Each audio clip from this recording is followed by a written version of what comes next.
Hello, I am Dr. Freakensteiner, and today I will be counting down the top 13 stories by the master of the macabre himself, Edgar Allan Poe. In this list, I will be only including short stories and novels, but no poems. So there will be no Raven this time. Also beware, because some spoilers might be ahead. Number 13, Ligeia. The story follows an unnamed narrator and his wife Ligeia, a beautiful and intelligent raven-haired woman. Before she dies of illness, she quotes lines that life is sustainable only through willpower. After her demise, the narrator marries again, but Ligeia's spirit seems to manage to overcome death. Number 12, The Pit and the Pendulum. The story is about the torments endured by a prisoner of the Spanish Inquisition. The narrator of the story describes his experience of being tortured. The story is especially effective at inspiring fear in the reader because of its heavy focus on the senses. Number 11, The Narrative of Arthur Gordon Pym of Nantucket. It is the only complete novel written by Edgar Allan Poe. The work relates the tale of the young Arthur Gordon Pym, who stows away aboard a whaling ship. Various adventures and misadventures befall Pym, including shipwreck, mutiny, and cannibalism. The story starts out as a fairly conventional adventure at sea, but it becomes increasingly strange and hard to classify. Number 10, The Imp of the Perverse. Beginning as an essay, it discusses the narrator's self-destructive impulses, embodied as the symbolic metaphor of the imp of the perverse. The narrator describes this spirit as the agent that tempts a person to do things merely because we feel we should not. Number 9, The Facts in the Case of M. Valdemar. The story is about a mesmerist who puts a man in a suspended hypnotic state at the moment of death. An example of a tale of suspense and horror, it is also, to a certain degree, a hoax, as it was published without claiming to be fictional, and many at the time of publication took it to be a factual account. Poe toyed with this for a while before admitting it was a work of pure fiction. Number 8, The Black Cat. It is a study of the psychology of guilt, often paired in analysis with Poe's The Telltale Heart. In both, a murderer carefully conceals his crime and believes himself unassailable, but eventually breaks down and reveals himself, impelled by a nagging reminder of his guilt. Number 7, The Gold Bug. The plot follows William Legrand, who was bitten by a gold-colored bug. His servant Jupiter fears that Legrand is going insane and goes to Legrand's friend, an unnamed narrator, who agrees to visit his old friend. Legrand pulls the other two into an adventure after deciphering a secret message that will lead to a buried treasure.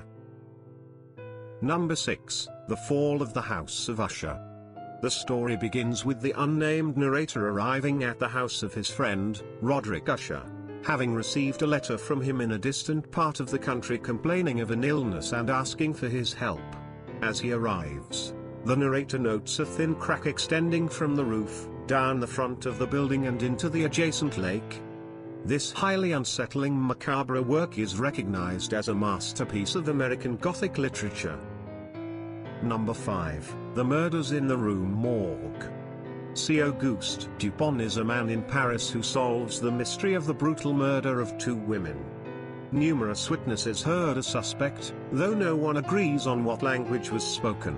At the murder scene, Dupont finds a hair that does not appear to be human.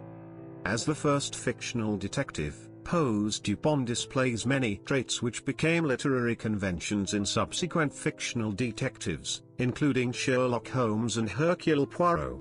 Dupont himself reappears in The Mystery of Marie Rocher and The Purloined Letter. Number 4, Hop Frog. The title character, a person with dwarfism taken from his homeland, becomes the jester of a king particularly fond of practical jokes. Taking revenge on the king and his cabinet for the king's striking his friend and fellow dwarf Tripita, he dresses the king and his cabinet as orangutans for a masquerade. In front of the king's guests, Hop Frog murders them all by setting their costumes on fire before escaping with Tripita. Number 3, The Mask of the Red Death. The story follows Prince Prospero's attempts to avoid a dangerous plague, known as the Red Death, by hiding in his abbey. He, along with many other wealthy nobles, hosts a masquerade ball within 7 rooms of the abbey, each decorated with a different color. In the midst of their revelry, a mysterious figure disguised as a Red Death victim enters and makes his way through each of the rooms. Number 2, The Cask of Amontillado. The story, set in an unnamed Italian city at carnival time in an unspecified year, is about a man taking fatal revenge on a friend.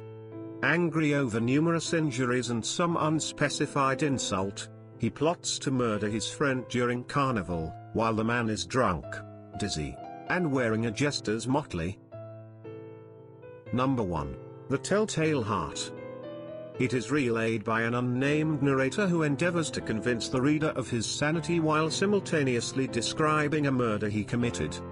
The victim was an old man with a filmy vulture eye, as the narrator calls it. The narrator emphasizes the careful calculation of the murder, and he hides the body by dismembering it in the bathtub, and hiding it under the floorboards. Ultimately, the narrator's feelings of guilt, or a mental disturbance, result in him hearing a thumping sound, which he interprets as the dead man's beating heart. Let me know in the comments, what is your favorite by Edgar Allan Poe? And don't forget to like, share and subscribe.